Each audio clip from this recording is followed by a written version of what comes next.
fire, fire, fire. Let's do it. All right, 3, 2, 1, boom. The sun had barely risen over one of London's most exclusive streets when investigator Oh no, he's from London. It's over. Alexei Mastros takes his position 20 meters away from a mansion worth tens of millions of pounds. He's hunting for a ghost, a man who controls one of the internet's most visited websites, but who has also managed to leave almost no trace of his existence online. While Mark Zuckerberg testifies before Congress and Elon Musk's every tweet makes headlines, the king of internet adult content has stayed completely invisible. If you googled his name, you'd find virtually nothing. As the first— That's really smart. There's a lot of people who hate corn. hints of daylight touch the mansion's windows, Alexei notices movement inside. After months of searching, he's about to come face to face with one of the internet's most powerful and secretive figures, the king of adult content. But just finding him is one part of this twisted story. The real questions are, why has this man gone to such extraordinary lengths to keep his identity hidden? What unethical, if not evil activities had afforded him such a luxurious lifestyle while staying under the radar? Well, the answer to all of these questions would reveal a tale of exploitation, corporate intrigue, and a reckoning that would eventually bring down an empire. Starting with this moment on a quiet London street. This is cool, man! The feds! The feds made porn. You see, the hunt for this man began in December 2020, when something unprecedented happened in the murky world of online adult content. Visa and MasterCard, two of the world's largest payment processors, suddenly cut ties with one of the internet's most visited websites, P-Hub. Behind this dramatic move lay a New York Times investigation by Nicholas Kristof that revealed how this platform had become infested with videos of assault and abuse. Kristof's investigations into P-Hub reported videos of unconscious— For those that don't understand, you literally can't pay for stuff if you basically don't use Visa or MasterCard, so it's really bad. women being assaulted, explicit acts filmed without consent, and content featuring blatantly underage victims. The article even alleged that men were seen touching girls' eyeballs to prove they were incapacitated. What the frick? People watch that kind of shit? That's weird. I don't know, man. Later that same month, the Financial Times dropped a bombshell of its own. As its reporters dug deep into P-Hub's elusive parent company MindGeek, they stumbled upon traces of an enigmatic figure lurking in the footnotes. This mysterious individual seemed to pull the strings from the shadows, and yet nobody knew who this person actually was. Who was the puppet master orchestrating MindGeek's vast adult content kingdom? Well, his name, as far as the Financial Times could determine, was Bernard Bergmer. Beyond that, they found almost nothing. It was as if the person controlling one of the internet's most powerful companies had been deliberately erased. Back in 2020, searching for the adult content king's name on Google would have resulted in what's known as a Google. Why is the third one down, man? Woo! Here we go! A rare early internet phenomenon where a search query returns only a single result. Now, for someone controlling one of the most powerful companies in online media, this level of invisibility was almost unheard of. You wouldn't believe the empire this Pornstein? Really? You guys had to say that? guy had built. GayTube! Whoa, what's GayTube? I've never heard of that. Without anyone ever knowing his name. You see, P-Hub wasn't just another website. We're talking about 3.5 billion views a month, more popular than Amazon, more visited than even Netflix. And MindGeek, the company behind P-Hub, wasn't running just one site. P-Hub was the crown of a vast digital empire covering UP, RedTube, Reality Kings, Brazzers. Every single adult content site was under its control. They were managing everything from Playboy's digital content to multiple P-production studios. Together, MindGeek received 15 terabytes of video uploads every day. That's equivalent to half of Netflix's entire content library. As you might imagine, content moderation was woefully inadequate for a network of this scale. Until late 2020, uploading anything only required an email address. A small team of moderators were expected to review between 800 and 2,000 videos per session. I genuinely think that probably gives you like brain damage of some sort. Looking at porn like that. Bro, no shot. You have some, like, doesn't YouTube have moderators too, and then their brain gets like fricked up because they see like child assault and like like horrible things, like animal abuse too, like professional gooners. I don't think they start, like, at that point, like, realistically, you stop gooning and you can't even, like, think straight anymore. Like, I don't think it even affects them at that point. Looking through to find illicit content and what some They have reports ED called and stuff. playing Russian roulette with people's lives. When these scandals broke, MindGeek was forced to purge its platform, deleting 10 million videos and over 30 million images in what the Financial Times called probably the biggest takedown of content in internet history. This is an organization that This deals is the Gooners 9/11. with legitimate porn, but that wasn't enough. They knew they weren't verifying ID or age. This was a guessing game. They put an intentional download button so that that child's trauma could then be immortalized. It was one thing when I was raped, but to have that filmed and then uploaded, monetized for profit and pleasure. The company had been exposed, but That's somewhere pretty in the bad. background, the man who really controlled MindGeek was watching it all unfold. If you're hiding, having major newspapers call out your name is far from ideal, which is why the hunt for Bernard became a holy grail for journalists everywhere. And try to put yourself in his shoes for a minute. You're this mysterious guy and you're faced with a tough choice. Option 1, you're obsessed over every detail, always looking over your shoulder. Do I need an escape plan? Should I go to Belize? Is there a reporter at my door? What's going to happen to my family and reputation if my cover breaks? Option 2, you bury your head in the sand and pretend none of this is happening. And I mean, what would you do in this situation? I wouldn't make that kind of content in the first place. Like, it's not worth it. It's so immoral. Ugh. Like, ugh. It's not like you can just snap your fingers and make all of this go away. The daily grind might help you keep sane, wake up, drink coffee, get the kids to school, hop on conference call Your kids routines, but don't now there's a know. crucial difference. You just can't resist looking over your shoulder at all times. I don't know. Go to.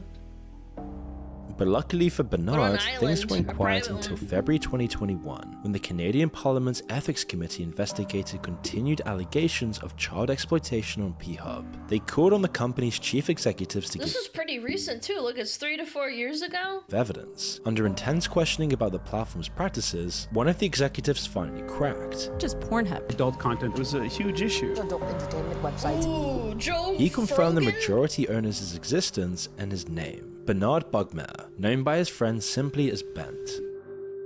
As the plot surrounding MindGeek's shady ownership thickened, Canada's Globe and Mail newspaper began digging through corporate records, and they discovered that Bernard was born in Austria in 1968 near the city of Linz. More intriguingly, they I know who else came from Austria. Austrians? Have you got something to say? found he attended the University of Chicago's Business School, where a single photo of him appeared in a 2002 alumni publication. This photo eventually landed on the desk of investigators at Tortoise, a British news organization known for deep dive investigations into hidden power. It was heavily pixelated, a crowd of faces where the more you zoomed in, blurrier it became. They thought he might be the guy in the blue top and glasses, or perhaps the one You in the can't nice even suit, tell, but nothing bro. was certain. By now, the pressure to identify this man was intensifying. Sources can't tell, describe man. P-Hub as being saturated with abusive content, including videos of sexual assaults and underage victims. The details surrounding some of these cases were terrifying. One alleged victim, Serena Flates, was a straight-A student who had never kissed a boy. Forced into making a video, she had no idea this would end up on P-Hub with the title, 13-year-old brunette shows off for the camera.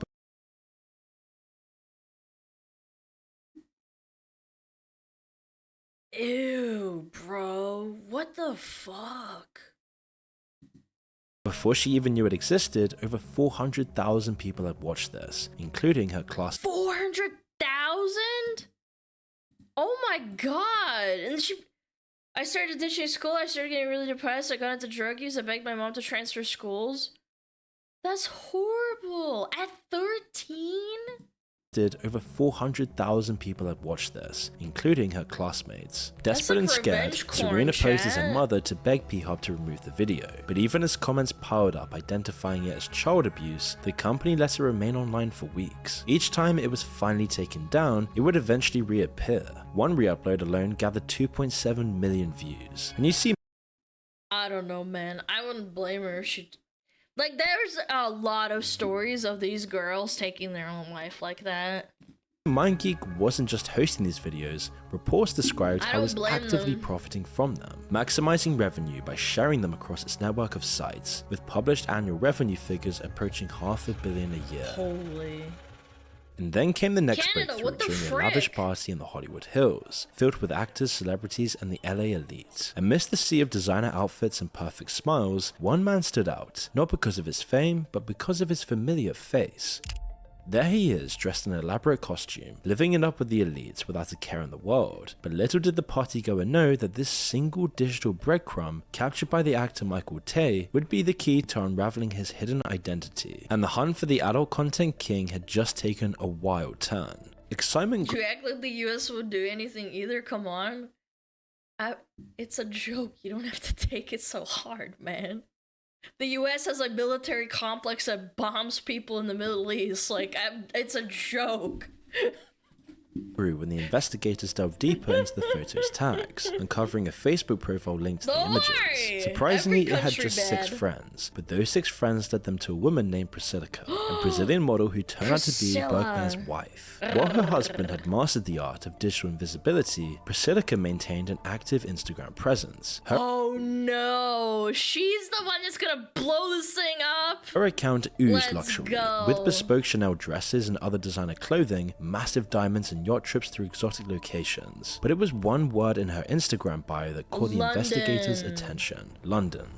So corporate filing said Bergman was living in China, which made 0 sense. Why would the guy running a Canadian pea company be hanging out in a country that had absolutely nothing to do with his business? Well, the problem was that Priscilla's Instagram was frustratingly unhelpful. Those glossy photos were practically meaningless because Instagram wipes out all the location data, Yeah, they leaving do that. investigators with nothing but a bunch of luxury snapshots. But luckily, persistent paid off for them, as the investigators found They should have hired some autistic guy that could geoguess her.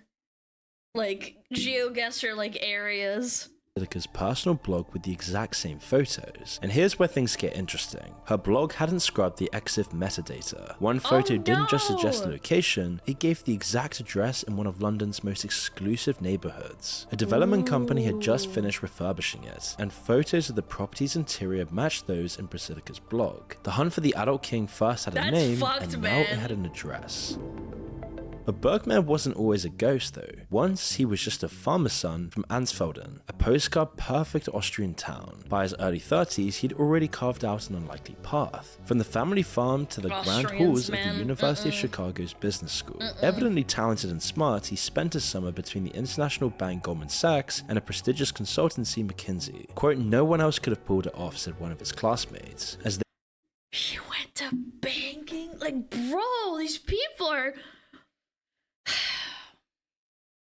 I don't know, I'm starting to think that Google search on the third bottom was kind of... I don't know. They too were puzzled about how Interesting. Bergman had built his seeing hidden the empire.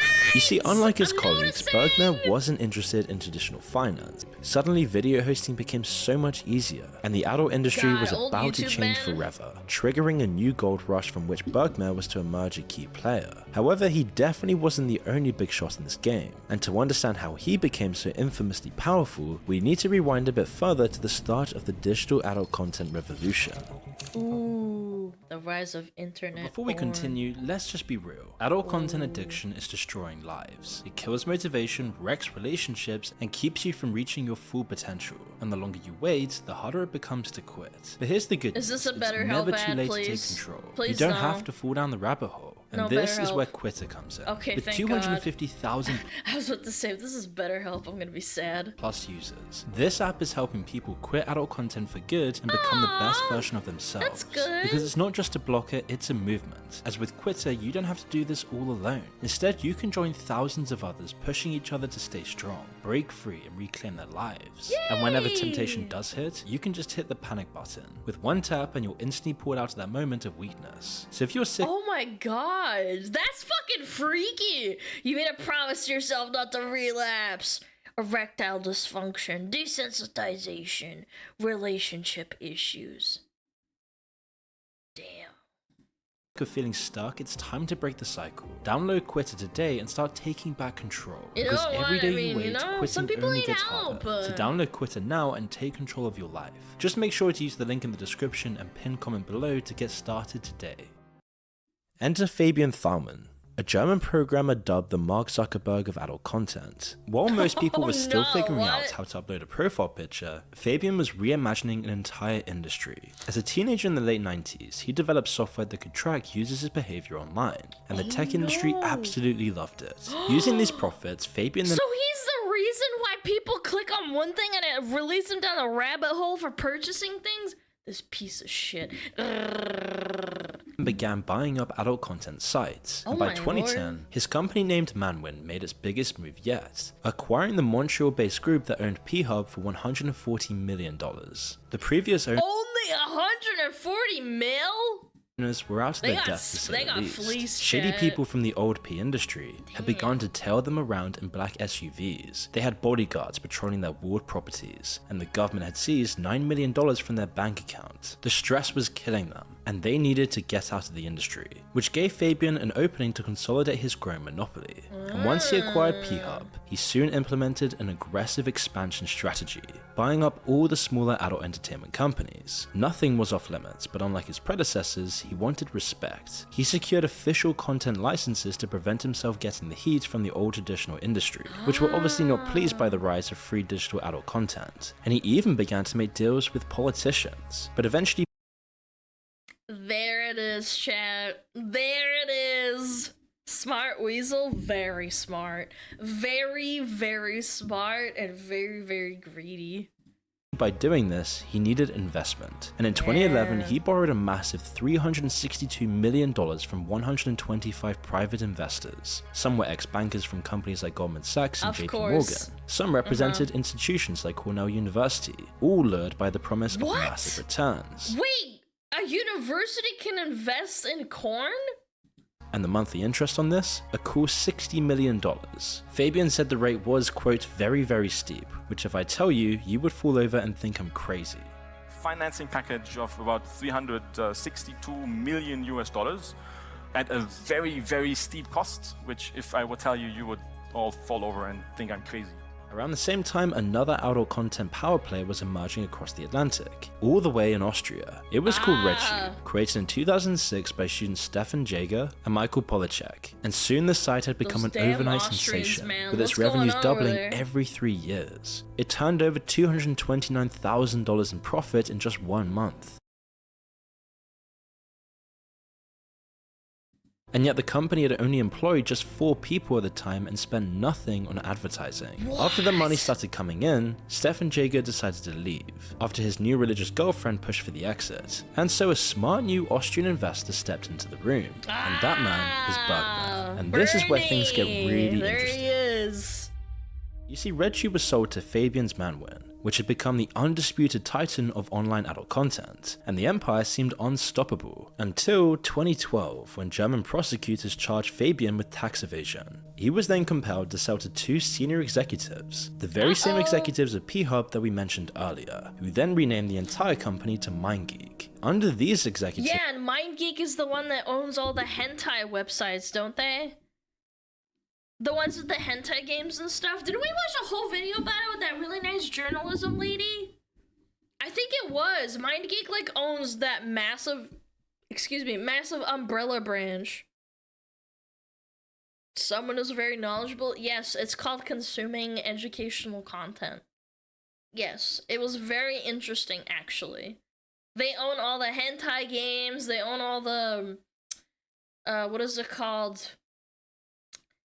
The cartoons that people make.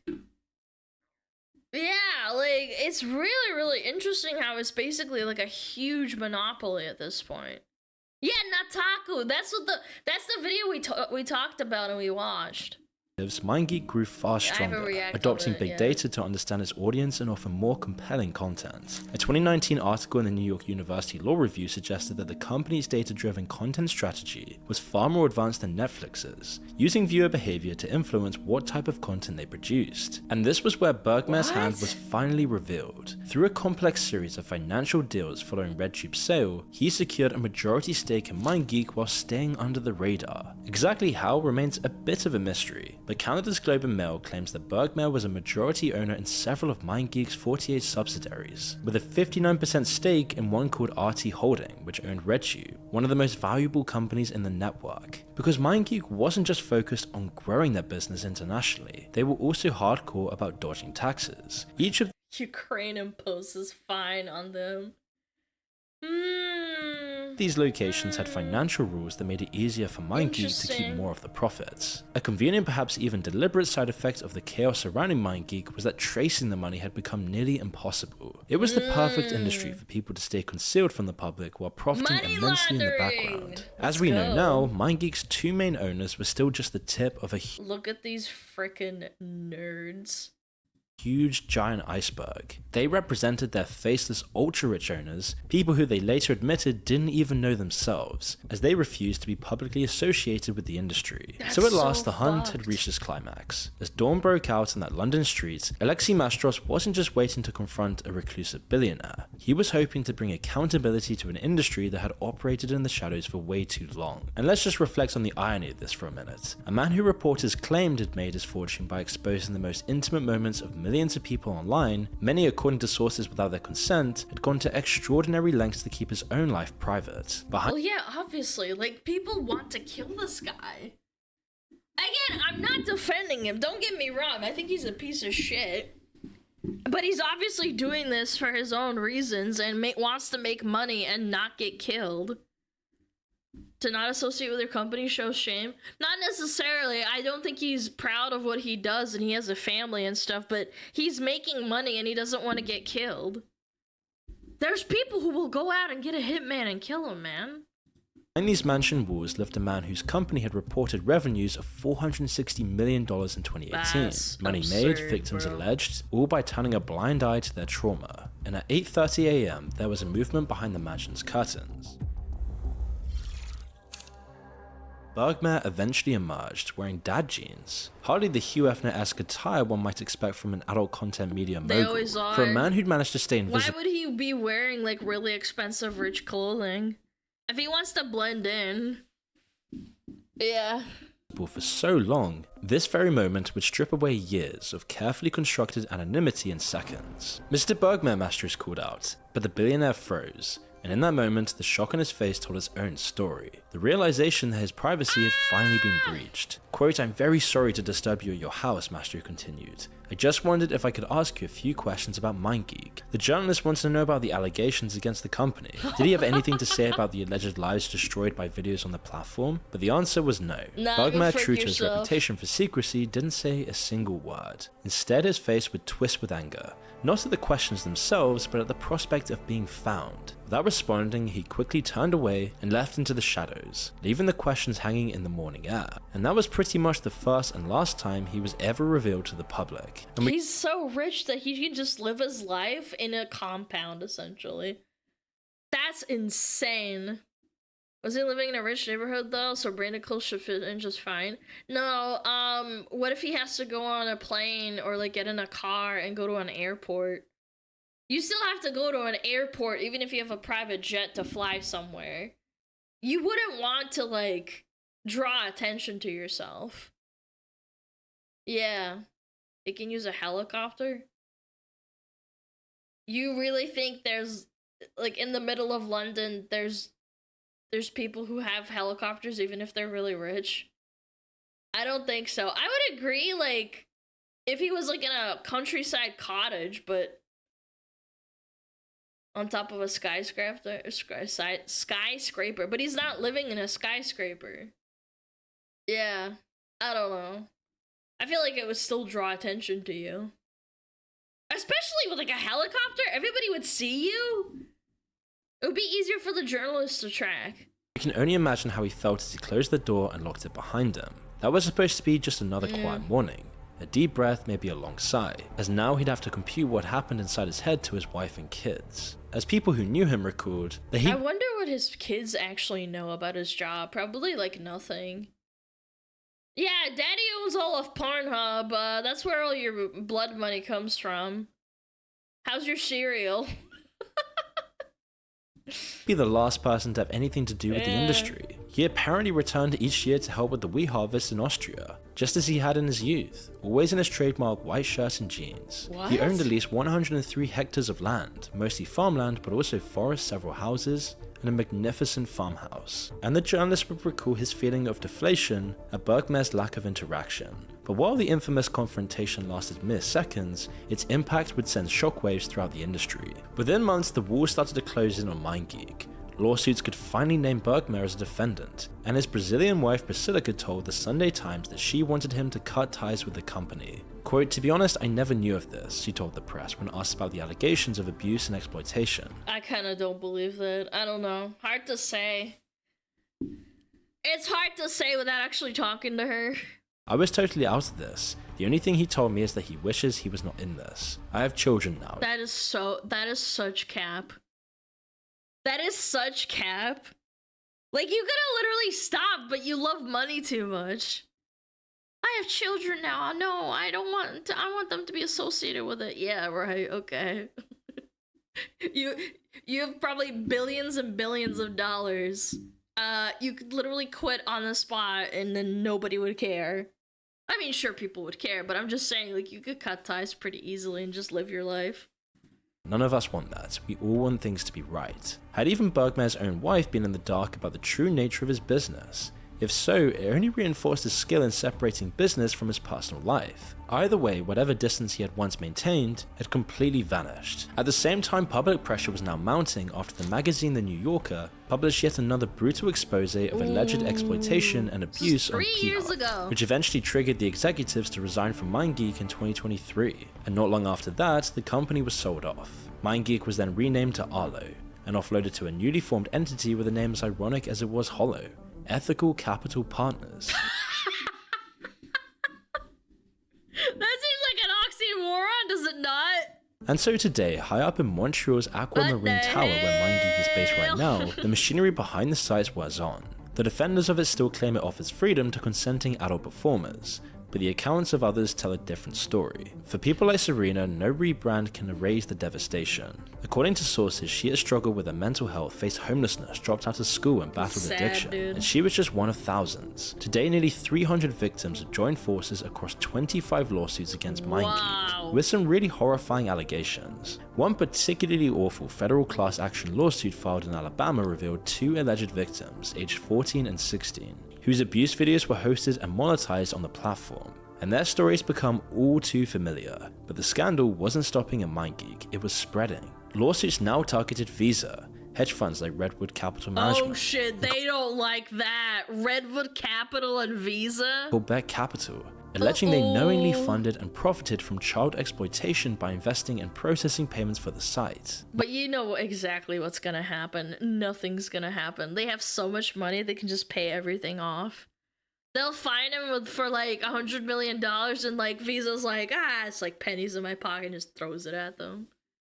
Yeah. Mike Bowe, who spent decades defending won't Wall Street stop. giants, is now leading one of the largest cases against the MindGeek empire. I hope it His does, team but I represents just over have no 30 faith for women, these people. and they're deploying an unusual legal strategy, using anti-racketeering laws originally designed to take down the mafia. What interests Bowe isn't just MindGeek's corporate structure and the victims caught up inside of it, it's the dirty financing behind it. As you can probably imagine, the numbers just don't quite add up. And with some of the very biggest institutions pushing their cash into online adult content, there is probably another layer to this dark scheme. Meanwhile, MindGeek is trying to reinvent itself. The company's new owners, Ethical Capital Partners, It's like a poison company, like guising itself as a bakery, being like, tasty sweet treats, and it's got like poison in it. Ethical Capital Partners. We make cupcakes with poison. We make pies with poison. We make chocolate sweets with poison. put forward Solomon Friedman, a criminal defense attorney, as the new face of the company. And now Bergmer is facing personal lawsuits, and his wife is publicly calling for him to cut ties with the company. Which is why the hunt for this man revealed just one face behind the fortune. But somewhere in the gloom of this global business conglomerate, countless others have profited from the exploitation, most of which will never be. And even if Mr. Bernie over here gets sentenced to jail or they take away all his money, some snake is gonna take his place anyway. That's why humans are gross. named or even known. The story of this guy might just be the beginning of a much larger reckoning, one that may extend to the highest circles of power. Brits equals evil, but the guy's Austrian. Like, what? What are we smoking? Like, I wouldn't go that far. Good lord. Anyway, that was really good. Go check him out, Mr. Moon. Very sad. I did know about the whole assault thing. I actually heard about that like a while ago, but I didn't know that it went that far.